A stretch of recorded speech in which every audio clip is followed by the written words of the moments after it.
سچی توبہ کرنے کا طریقہ کیا ہے اور توبہ کی نماز پڑھنے کا طریقہ کیا ہے، مکمل تفصیل کے ساتھ میں آپ کو اس ویڈیو میں بتاؤں گا۔ السلام علیکم، امید ہے آپ سب خیریت سے ہوں گے اور آپ کو یہ بھی پتہ چل گیا ہوگا کہ اس ویڈیو میں ہم جانیں گے کہ سچی توبہ کرنے کا طریقہ کیا ہے اور توبہ کی نماز پڑھنے کا مکمل طریقہ کیا ہے، تفصیل کے ساتھ اس ویڈیو میں جانیں گے۔ ویڈیو کو مکمل آخر تک دیکھیے گا۔ ویڈیو کا آغاز کرتے ہیں، لیکن اس سے پہلے جو اس چینل پر نئے ہیں چینل کو سبسکرائب کر لیں، بیل آئیکن پر پریس کر لیں تاکہ ہر نئی آنے والی ویڈیو آپ تک آسانی سے پہنچ سکے، اور ویڈیو کو جس نے لائک نہیں کیا تو ویڈیو کو لائک بھی کر لیں۔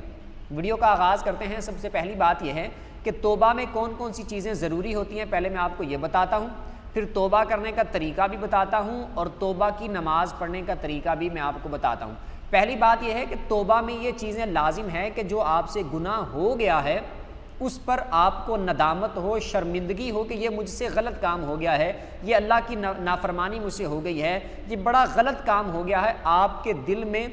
اس پر ندامت ہو، شرمندگی ہو کہ یہ مجھ سے کیا ہو گیا، یہ نہیں ہونا چاہیے تھا، یہ میں نے غلط کر دیا ہے، یہ میں نے اپنے رب کی نافرمانی کر دی ہے، ایسے آپ کے دل میں شرمندگی، ندامت ہونی چاہیے۔ ایک یہ چیز۔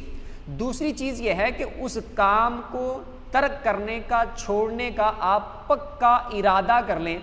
کہ اس کام کو میں نے آئندہ کبھی بھی دوبارہ نہیں کرنا، اس کام کو دوبارہ کبھی بھی نہیں کرنا، پکا آپ کا ارادہ ہو، پکی نیت، پکا ارادہ کر لیں کہ آئندہ جو کچھ مرضی ہو جائے، زمین پھٹ جائے، آسمان گر جائے، جو کچھ مرضی ہو جائے، دنیا ادھر کی ادھر ہو جائے، میں نے یہ کام، میں نے یہ گناہ دوبارہ کبھی نہیں کرنا۔ دو چیزیں ہو گئیں۔ تیسری چیز یہ ہے کہ اس کام کو فوری ترک کر دینا، یعنی ایسا کام ہے کہ جو آپ کے کرنے کی عادت ہے، یعنی وہ گناہ کا کام آپ کی عادت میں شامل ہو چکا ہے، آپ بار بار کر رہے ہیں یا کر رہے ہیں یا کرتے ہیں، تو اس کو ترک کر دیں، فوراً ختم کر دیں۔ یہ تین چیزیں ہو گئیں، ایک تو شرمندگی، ایک آئندہ کبھی نہ کرنے کا پکا ارادہ، اور اگر کر رہے ہیں تو اس کو ترک کر دینا۔ یہ تین چیزیں پہلے آپ نے مکمل کرنی ہیں۔ اور چوتھی چیز یہ ہے کہ اگر اس کام کا ازالہ ہو سکتا ہے تو اس کام کا آپ نے ازالہ بھی کرنا ہے۔ جیسے مثال کے طور پر کسی کی چوری کرنے کی عادت تھی، یہ اس کا گناہ ہے، تو چوری کی ہوئی چیزیں واپس کرنا بھی ضروری ہے، وہ کسی کے ذریعے سے پہنچا دے، جیسے مرضی کر دے۔ اسی طرح کوئی اور اس طرح کا کام ہے، کسی کی حق تلفی کی ہے، اس طرح کا معاملہ کیا ہے، تو وہ چیز اس کا ازالہ ہو سکتا ہے، وہ اس کو واپس لوٹانی ہے یا اس کی رقم اس کو واپس لوٹانی ہے۔ اسی طرح نماز ہے، روزہ ہے، زکوٰۃ ہے، زکوٰۃ میں کسی نے تاخیر کر دی ہے، دیر کر دی ہے، تو یہ ادا کرے گا، بعد میں بھی توبہ بھی کرے گا، ساتھ میں ادا بھی کرے گا زکوٰۃ۔ نماز کی کسی نے توبہ کرنی ہے، قضا ہو گئی ہیں نمازیں یا پہلے بہت ساری نمازیں نہیں پڑھی، تو اب ان کی توبہ کرنی ہے، تو ساتھ یہ ارادہ بھی کرنا ہے کہ اے اللہ میں یہ قضا نمازیں پڑھوں گا، اور ان کو آہستہ آہستہ پڑھنا بھی شروع کر دے۔ روزے قضا ہوئے تھے تو ان کو بھی قضا کرنا ہے، قضا روزوں کو رکھنا ہے، کیونکہ یہ ازالہ ممکن ہے، یہ ان کا ازالہ ہو سکتا ہے۔ لیکن اگر کوئی ایسی چیز ہے کہ اس کا ازالہ نہیں ہو سکتا، یعنی اس کا کوئی بدلہ نہیں بن سکتا، کوئی ازالہ نہیں ہو سکتا، تو پھر اس کی صرف توبہ ہی ہوتی ہے، اس کی معافی ہی مانگی جائے گی۔ اب یہ چیزیں، چار چیزیں ہو گئیں۔ ازالہ اگر ہے تو وہ کرنا ہے، شرمندگی اور پکا ارادہ ہو آئندہ کبھی نہ کرنے کا، اور اس کام کو ترک کر دینا اگر آپ کر رہے ہیں۔ یہ ہو گئی چیزیں، یہ لازمی ہونی چاہیے توبہ میں۔ توبہ کو کامل ہونے کے لیے، توبہ مکمل ہونے کے لیے چیزیں آپ کی لازمی ہیں۔ اب توبہ کرنے کا طریقہ کیا ہے اور توبہ کی نماز پڑھنے کا طریقہ کیا ہے؟ توبہ کرنے کا طریقہ تو ویسے اگر نارمل کوئی کسی بھی جگہ ہے، لیٹا ہے، بیٹھا ہے، جا رہا ہے، کھڑا ہے، دل ہی دل میں اللہ پاک سے اسی طرح توبہ کر لیتا ہے سچی، تو اللہ پاک توبہ قبول کرنے پر قادر ہے۔ لیکن ایک بہتر، درست اور اچھا طریقہ یہ ہے کہ تنہائی کا وقت ہو، بہتر یہ ہے کہ رات کا وقت ہو، آپ اٹھیں، اچھے طریقے سے وضو کریں، وضو کر کے 2 رکعت نفل پڑھیں، نماز 2 رکعت نفل پڑھیں، اسی نیت سے پڑھ لیں کہ اے اللہ جو مجھ سے گناہ ہوئے ہیں یا یہ مجھ سے جو گناہ ہوا ہے اس کی توبہ کے لیے میں یہ نفل پڑھنے لگا ہوں، معافی کے لیے یہ نفل پڑھنے لگا ہوں، اس طرح دل میں ارادہ کر لیں۔ 2 نفل پڑھیں، نفل اس طرح پڑھیں، پہلی رکعت میں سبحانک اللہ پڑھیں، پھر سورہ فاتحہ پڑھیں، اس کے بعد کوئی صورت ملائیں۔ بہتر یہ ہے آپ سورہ اخلاص پڑھ لیں، 1 بار، 3 بار، 5 بار یا 7 بار پڑھ لیں ایک ہی رکعت میں۔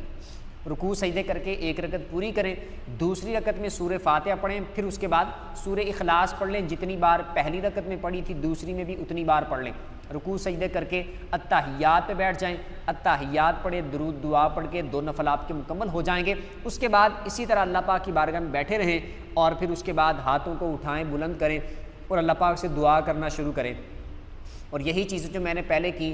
وہ شرمندگی ہو آپ کو اپنے گناہ پر، اور اس کام کو ترک کر دیں، گناہ کر رہے ہیں پکا ارادہ کر لیں آئندہ کبھی نہیں کروں گا، اور اگر ازالہ ممکن ہے تو اس کی بھی دعا کر لیں کہ اللہ میں اس کا ازالہ بھی کروں گا، نمازیں اگر قضا ہیں تو میں قضا نمازیں پڑھوں گا، روزے اگر قضا کیے تھے وہ قضا رکھوں گا، کسی کے ساتھ زیادتی کی تھی، ظلم کیا تھا تو اس سے معافی مانگوں گا۔ اس طرح کر کے دعا کریں اور گڑ گڑا کے رو کے کوشش کریں کہ گڑ گڑا کے رو کے آنکھوں سے آپ کے آنسو جاری ہوں، تنہائی میں آپ بیٹھے ہوں، اللہ پاک کی بارگاہ میں عرض کر رہے ہوں، تو اس طرح اللہ پاک کی بارگاہ میں عرض کریں، سچی توبہ کریں۔ تو یہ ایک بہتر اور اچھا طریقہ ہے کہ تنہائی میں جب آپ اللہ پاک سے اس طرح معافی مانگیں گے تو اللہ پاک بے شک معاف کرنے والا ہے۔ تو اس طرح آپ کر سکتے ہیں۔ نماز کا طریقہ بھی میں نے بتا دیا، توبہ کا طریقہ بھی آپ کو بتا دیا، اور جو چیزیں توبہ میں ضروری ہیں وہ چیزیں بھی میں نے آپ کو بتا دی۔ اس طرح انشاءاللہ اگر کریں گے تو اللہ تبارک و تعالیٰ تو ہر گناہ کو معاف کرنے والا ہے، یعنی کفر اور شرک کے علاوہ کوئی بھی گناہ کیا ہو، کسی بھی طرح کا گناہ کیا ہو، اللہ پاک سے اگر کوئی سچے دل سے معافی مانگتا ہے، سچے دل سے توبہ کرتا ہے تو اللہ تبارک و تعالیٰ بے شک غفور رحیم ہے، وہ معاف کرنے والا ہے۔ بس ہماری طرف سے پہل ہونی چاہیے کہ ہم توبہ کرنے کے لیے اپنے رب کی بارگاہ میں حاضر ہو جائیں۔ تو اس طریقے کے مطابق اگر توبہ کریں گے تو انشاءاللہ اللہ پاک معاف کرنے والا ہے، اور توبہ کرنے میں دیر نہیں کرنی چاہیے۔ کوئی بھی گناہ ہو گیا ہو، کسی بھی طرح کا گناہ ہو گیا ہو، فوراً توبہ کی جائے، توبہ کرنے میں جلدی کی جائے۔ موت کا کوئی پتہ نہیں ہے کب آ جائے گی، کوئی پتہ نہیں ہے کب موت ہمارے سر پہ کھڑی ہوگی اور ہمیں توبہ کرنے کا موقع بھی نہیں ملے گا۔ تو اللہ پاک نے جو سانسیں عطا فرمائی ہیں، جو زندگی عطا فرمائی ہے، اس کو اللہ پاک کی فرما برداری میں لگائیں، اور کوئی بھی اگر اس طرح کی بھول چوک ہو جاتی ہے، نافرمانی ہو جاتی ہے، تو فوراً اللہ پاک کی بارگاہ میں سچی توبہ کریں۔ اللہ پاک انشاءاللہ اپنے بندوں کو، ایمان والوں کو معاف کرنے والا ہے، غفور الرحیم ہے۔ اور اس چینل پر جو دوسری ویڈیوز موجود ہیں جو آپ کے فائدے کے لیے ہی، آپ کو سکھانے کے لیے، سمجھانے کے لیے جو ویڈیوز اپلوڈ کی گئی ہیں، نماز کے پریکٹیکل طریقے، اسی طرح غسل، فرض، پاکی، ناپاکی، مینسز، یہ حیض و نفاس والے مسائل،